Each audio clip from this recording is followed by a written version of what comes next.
Sur la route, le char avance, tiré par des chevaux, au pas allègre et balancé.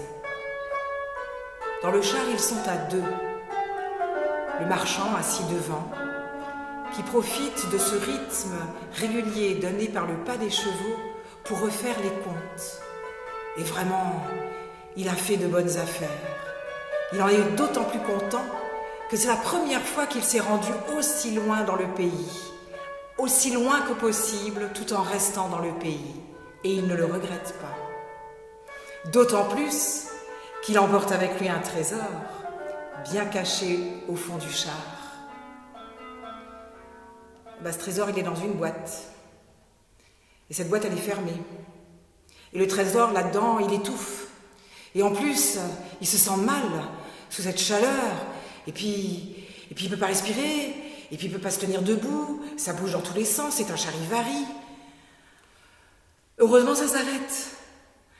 Il arrive même à voler, mais il se cogne vite contre des branches. Non, c'est pas des branches, c'est des drôles de tiges. Elles sont pas en bois, c'est dur, ça brille.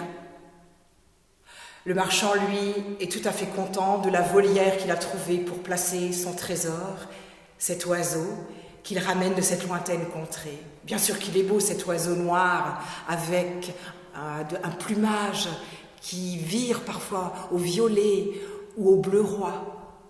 Mais, lui a dit l'oiseleur, cet oiseau est exceptionnel par son chant. Ce chant, lui a dit le marchand, c'est comme s'il était imprégné de tout ce que les humains ressentent. Toutes les émotions de l'âme humaine sont comme retransmises dans le chant de l'oiseau. Le marchand attend que l'oiseau veuille bien chanter. Au début, il s'en inquiète pas parce que, il y a eu le voyage, le dépaysement, c'est normal, l'acclimatation, il faut qu'il s'y fasse. Mais le temps passant, l'oiseau ne chante toujours pas.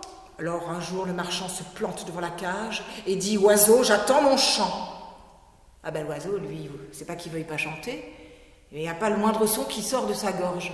Et pourtant, c'est pas qu'on lui ait cloué le bec, mais il n'y a rien à faire, ça sort pas. Et tous les jours, le marchand tournera autour de la cage en réclamant son chant, jusqu'à ce qu'un matin, l'oiseau ne sachant pas trop comment ça sort, c'est pas un chant, mais c'est déjà un début de quelque chose, et moi, je veux ma liberté.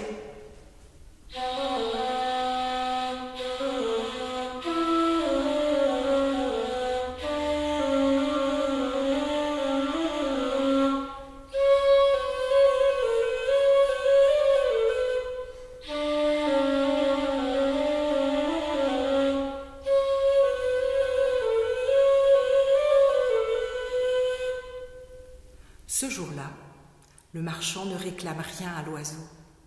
Au contraire, il propose à l'oiseau de lui rapporter un cadeau, parce qu'il va entreprendre un grand voyage qui va à nouveau l'amener jusqu'à la contrée lointaine d'où il vient, l'oiseau.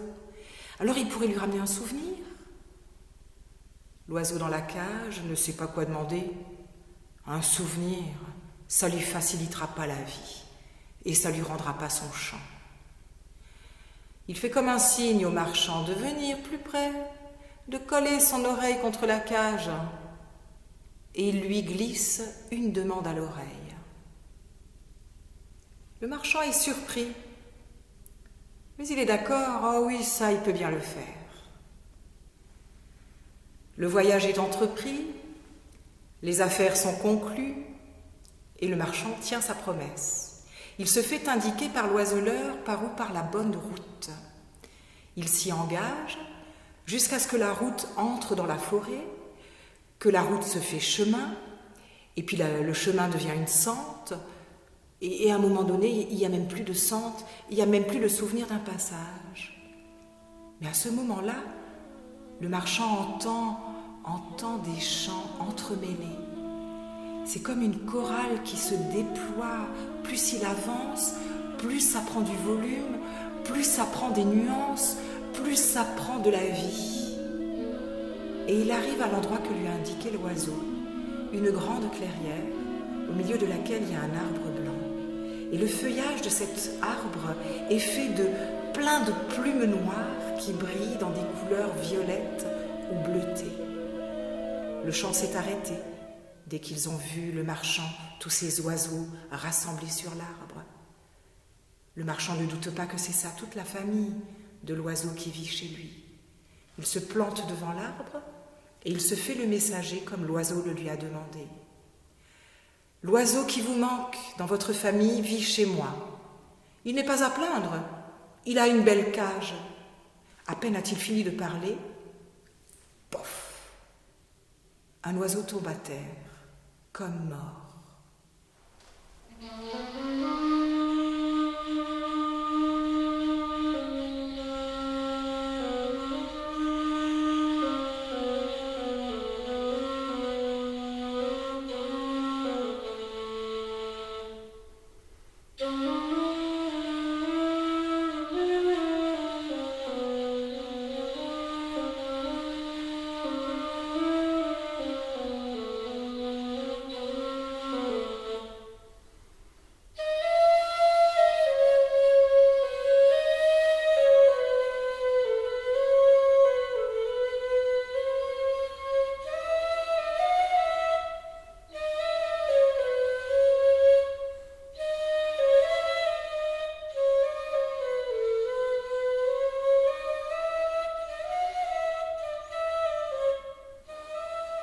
Oh ben mince alors, comment ça peut produire un tel effet?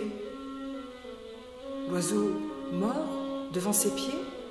Le marchand est mal à l'aise et il s'éloigne. Il se retrouve au milieu de la forêt. Il repère de nouveau la sente, le chemin, la route, son char. Il peut rentrer chez lui. De retour chez lui, le marchand n'arrive pas à s'approcher de la cage pour dire à l'oiseau ce qu'il a vu, ce qu'il a vécu. Mais l'oiseau semble insister et lui jette des regards noirs. Finalement, le marchand, il va quand même lui dire ce qu'il en est. Et il dit à l'oiseau qu'il a une bonne et une mauvaise nouvelle. Alors, il va commencer par la bonne, c'est peut-être plus facile. Alors, pour la bonne nouvelle, c'est qu'il a trouvé l'endroit, il a vu sa famille, quel bel endroit. Il a transmis la nouvelle. Mais enfin, il devait y avoir un ancien de la famille, sans doute au cœur fragile, qui est tombé d'une masse dès qu'il a entendu ce que l'oiseau avait à lui dire, via le marchand. À peine le marchand a-t-il fini de parler qu'il entend un son sourd de la cage. L'oiseau lui aussi est tombé, comme mort, le dos contre le sol, les pattes dressées en l'air, et plus rien ne bouge.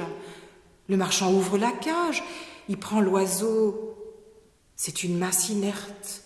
Elle est encore chaude, mais elle ne bouge plus. L'oiseau mourrait comme ça aussi.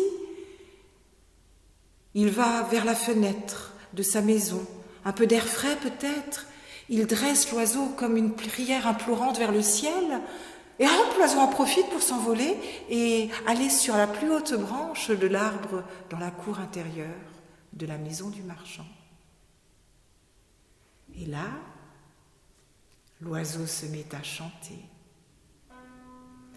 Et dans son chant, c'est comme s'il déployait des strophes. Et la première strophe est assez magistrale. C'est comme si elle s'adressait au marchand. Et le marchand entend très bien la leçon qui lui dit « Ô toi, marchand, à ton insu tu t'es fait mon messager, et à ton insu tu apportes ma liberté. » Et le chant de l'oiseau se déploie encore et continue par une strophe plus allègre, plus aérée, une strophe qui s'adresse à l'oiseau lui-même. C'est comme s'il se disait à lui-même « Allons, l'oiseau, tu as mis du temps à comprendre que la liberté n'est pas chose qui se mendie, qui se quémande et qui s'implore. Non, la liberté, elle se prend, elle se chope, elle se vole. » Et l'oiseau s'en va.